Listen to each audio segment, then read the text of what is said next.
Turabasuhuje kandi tubahaye ikaze inshuti bavandimwe bantu mutuye isi. Uyu ubasuhuza ni umunyamakuru wa Innovation 12 Gist Days TV, akaba umushakashatsi mu bijyanye n'ubuhinzi n'ubworozi. Nimugire amahoro.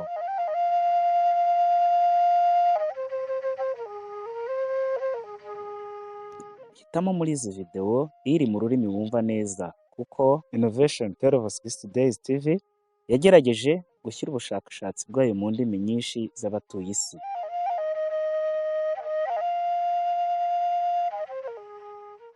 Imyaka irashize wibaza ku kintu gikomeye kiruta ibindi, iterambere cyangwa iherezo ry'ubukene ku buzima bwawe. Aharekeraho, kuko Innovation 12 Gist Days TV yagufashije gushyira akadomo ku nzozi zo kwibaza ku iterambere ryawe, aho izagufasha kwirukana ikiswe ubukene mu muryango wawe, mu nshuti, abavandimwe n'igihugu muri rusange.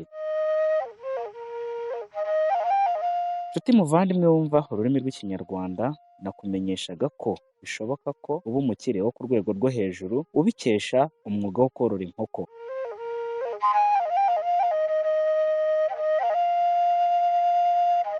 Innovation 12 Gist Days TV ifata inkoko nk'uruganda. Urwo ruganda rero ntaho rutageza umuntu igihe akurikiye neza inama agirwa n'iyicano, kuko igihe yihaye cyo kuba yamaze guhindura ubuzima bw'abayikurikiye kitazagera abayikurikiye mbere bataratangaza intambwe ndende bagezeho. Nuko rero wisigara. Aha turavuga mu nzego zose. Ushobora kuba uri umuturage wo hasi, bityo ukorora ku rwego ruciriritse, ukanakoresha ibikoresho biciriritse nk'uko channel ya Innovation 12 Gist Days TV ibitwereka. Cyangwa niba uri umuntu wifashije, ukaba wazorora ku rwego rwisumbuye ku buryo wakoresha ibikoresho byisumbuye ku buryo byagufasha kuba umukire. Igihe waba uri umukire, wakorora inkoko ku rwego ruhanitse ku buryo ushobora kuzamuka mu rwego rwo hejuru, aho wakwisanga uri umuherwe. Ndakugira inama cyane cyane wowe udafite imirimo izakuzamura ngo ugere ku rwego wifuza rw'iterambere.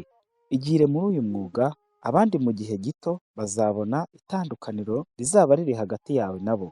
Kora subscribe urebe video ikurikira mu rurimi wumva neza, maze dukomeze.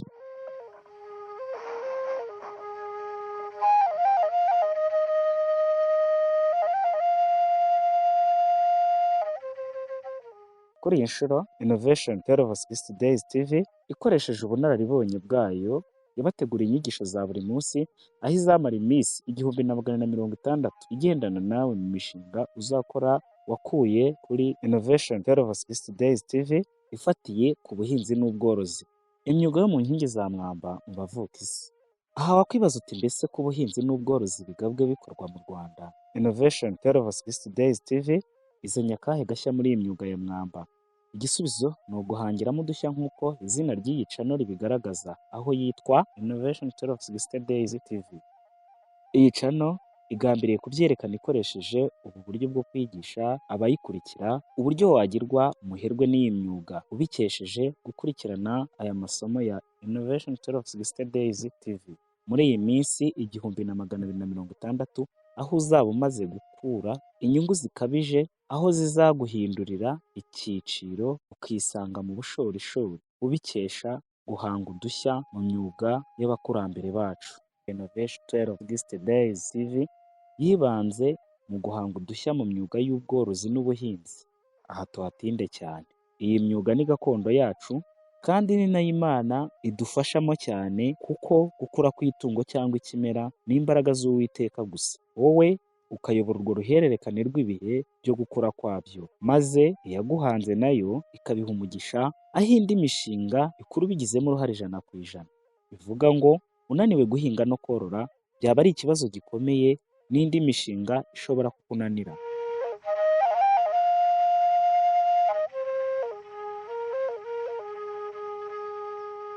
Innovation 12 Gist Days TV yatwitayeho cyane, aho yatinze cyane ku bworozi bw'itungo riciriritse cyane buri muntu wese yashobora kubona bitamugoye, inkoko. Ikurikizaho ubuhinzi bw'imboga n'imbuto bishobora kwezwa n'ifumbire yaturutse mu biraro by'inkoko wiyororeye. Ikindi, izi mbuto n'imboga zigahinga hibandwa mu gushyiramo udushya dukesha Innovation 12 Gist Days TV. Aha bikaba byigaragaza ko gahunda Innovation 12 Gist Days TV ari ukugeza abayikurikira ku bicu.